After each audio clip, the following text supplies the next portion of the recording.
Hello, Comments. You are listening to the Advocast, your weekly news bulletin, and our final podcast of the semester. I'm Janiyah Owens. And I'm Benjamin Bassam.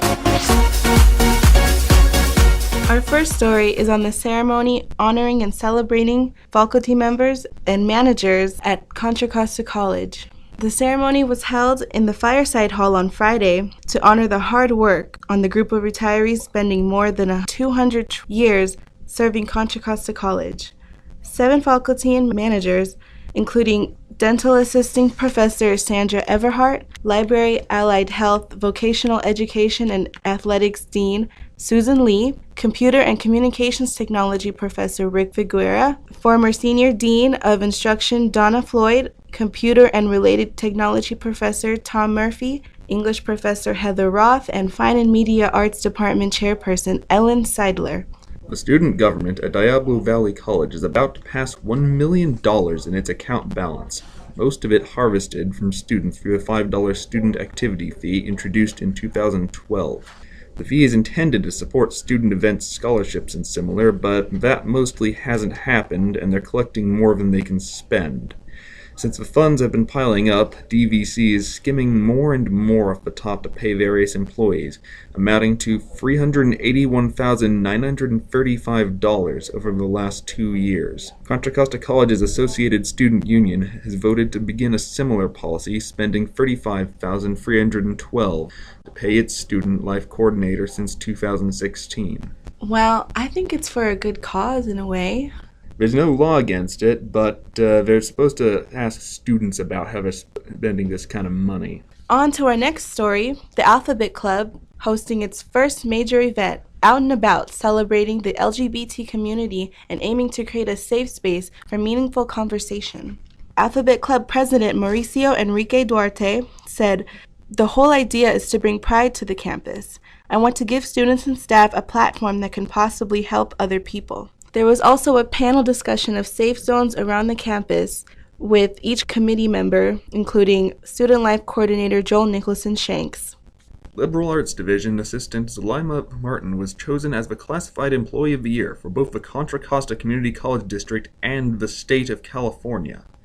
Candidates for the award must, like Martin, have 5 years on the job, show commitment to their college's mission, serve their institution through professional or community activities, and serve as a leader beyond the local institution. It's great to be recognized for doing something that you're proud of and you put so much effort into it, you know? We got some great people here at this college. Yeah, we do. Our next story is on Contra Costa College's Jazzology group, which won the 2017 Downbeat Magazine's 40th Annual Student Music Award for the Best Small Vocal Jazz Group in the Community College Division. This is the highest recognition that could be earned in the academic music field. It's pretty much the Grammy of academic music awards. And they got one last year, too. Those guys are just raking in the wins. See? Those recognitions. It's happening. Revisions for the college's policy for bulletin board use are being drafted. Anyone who wants to post a flyer must bring 20 to 25 copies to the Student Life office for approval. Posting flyers outside the bulletin boards is forbidden. Tape rips, paint off walls, and pins leave holes. One of the things being changed is that student ambassadors, managed by Student Life Coordinator Joel Nicholson Shanks, will now be responsible for enforcing the rules, instead of volunteers and custodial staff. And that is all for this week's news bulletin. Thanks for tuning in. My name is Janiyah Owens. I'm Benjamin Bassam.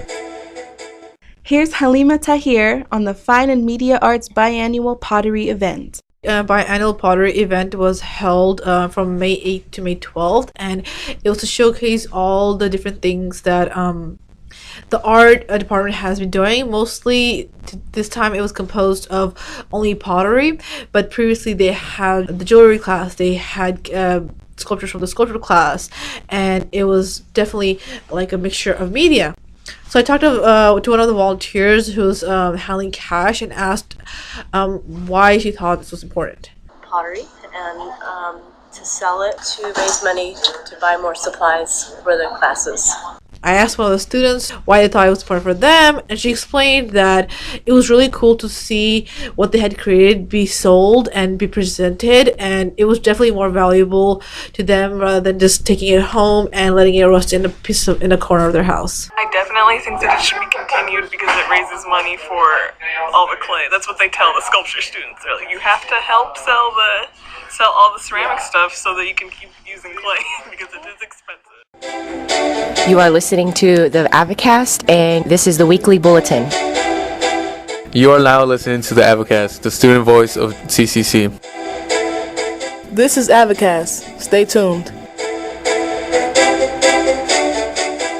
Here's Associate Editor Lorenzo Morotti with sports. This week in Comet Sports, the Advocate selected Diarra Mize and Eduardo Escamilla as Contra Costa College's Athletes of the Year. Mize, freshman point guard for the women's basketball team, earned first-team All-Bay Valley Conference honors.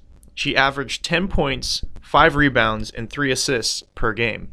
Escamilla, sophomore goalkeeper for the men's soccer team, started in 19 games and totaled 71 saves in nearly 1,699 minutes of play. His effort contributed to the team winning consecutive Bay Valley Conference championships. Honorable mentions for the Athlete of the Year include Comet football team quarterback Cameron Burston, the volleyball team's outside hitter, middle blocker, Alejandra Galvez, the men's basketball team freshman guard Coleman Kelly, and the basketball team's third baseman, John Velasco. Visit the CCC website or turn to the B section to this week's Advocate to know more about Mize and Escamilla. In other related news, the Associated Student Union hosted the first ever CCC Olympics scholarship event on the soccer field on Saturday.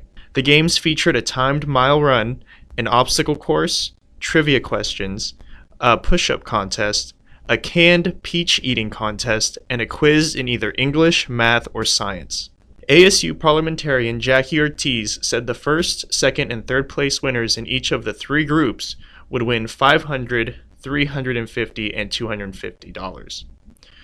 Ortiz said she expected about 30 participants to compete in the games, but only 9 people showed up, so she decided to give everyone who participated $100. And that's it for this week in Comet Sports. Thanks for going into detail there, Lorenzo.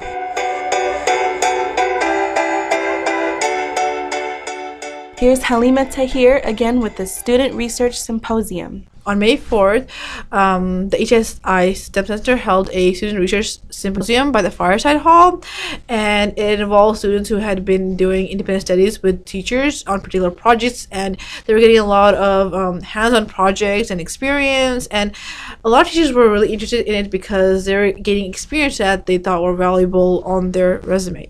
So I talked to Kelly Romas, the program coordinator of HSI STEM Center, to ask her to give us a little background story about how this started, and this is what she had to say. Especially because this is something that when they transfer to the four-year institutions, they will be doing a lot of.